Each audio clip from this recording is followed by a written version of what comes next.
Bonjour et bienvenue dans le podcast Apprenez le français facilement. Je m'appelle Lucas et je suis très content de vous retrouver aujourd'hui. Dans ce podcast, nous apprenons le français avec des conversations simples, des histoires et des situations du quotidien. Ce podcast est fait pour les niveaux A1 et A2.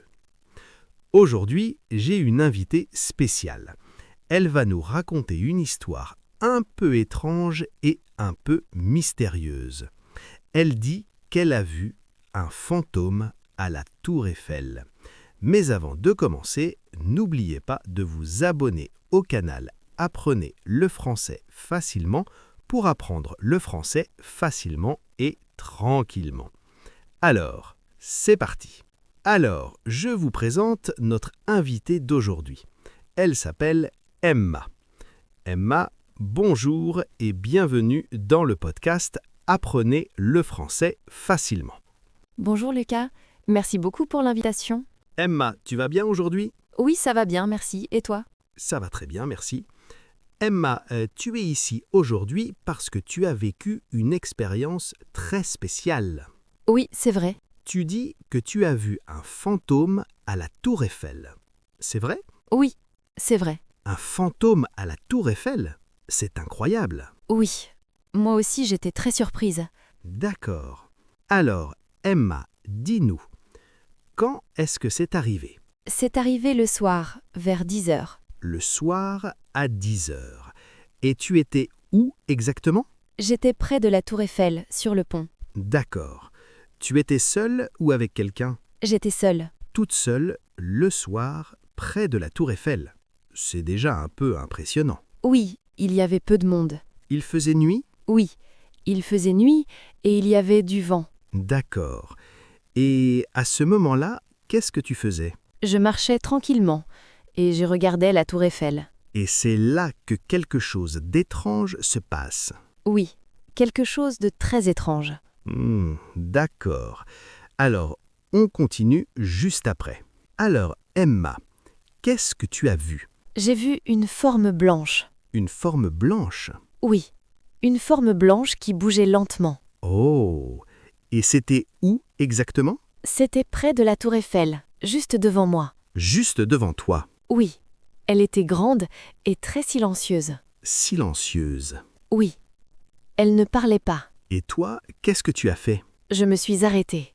Je ne bougeais plus. Tu avais peur? Oui, j'avais très peur. Je te comprends. Et la forme, elle faisait quoi? Elle me regardait. Elle te regardait. Oh là là! Oui, je sentais son regard. C'est très étrange. Et après? Après, elle s'est rapprochée de moi. Elle s'est rapprochée. Oh non! Oui, très lentement. D'accord. Emma, qu'est-ce qui s'est passé quand le fantôme s'est rapproché? Mon cœur battait très fort. J'imagine. Je ne pouvais pas parler. Je ne pouvais pas bouger. Oh là là! Le fantôme était très près de moi. Très près? Oui. Je sentais quelque chose de froid. Quelque chose de froid. Oui. Sur mon bras. Sur ton bras. Oui. Et à ce moment-là, j'ai crié. Tu as crié. Oui. J'ai crié très fort. Et après le cri, qu'est-ce qui se passe? Le fantôme s'est arrêté. Il s'est arrêté. Oui. Il a reculé. Il a reculé. Et puis, il a disparu. Il a disparu, comme ça. Oui. Très vite. Waouh! C'est vraiment très impressionnant. Emma, après ça, qu'est-ce que tu as fait? J'ai couru. Tu as couru. Oui. J'ai couru très vite. Et le fantôme? Il ne m'a pas suivi. Ah, d'accord. Après quelques minutes, je me suis arrêtée. Et alors? J'ai regardé derrière moi. Et tu as vu le fantôme? Non. Mais j'ai vu un homme. Un homme? Oui. Un homme avec un costume blanc. Un costume blanc? Oui. C'était un artiste de rue. Oh! Oui. Il faisait un spectacle pour les touristes. Donc, ce n'était pas un vrai fantôme. Non. Ce n'était pas un vrai fantôme. Ah là là! Quelle histoire! Oui. Mais sur le moment, j'avais très peur. Je comprends. Merci beaucoup, Emma, pour cette histoire. Merci à toi, Lucas. C'était un plaisir. Merci aussi à vous, chers auditeurs, d'avoir écouté le podcast Apprenez le français facilement. J'espère que vous avez aimé cette histoire et que vous avez appris du français facilement. Si ce podcast vous plaît, n'oubliez pas de vous abonner au canal Apprenez le français facilement, laissez un like, un commentaire et partagez avec vos amis. On se retrouve très bientôt pour un nouveau podcast et une nouvelle histoire. À bientôt et bonne journée. À bientôt.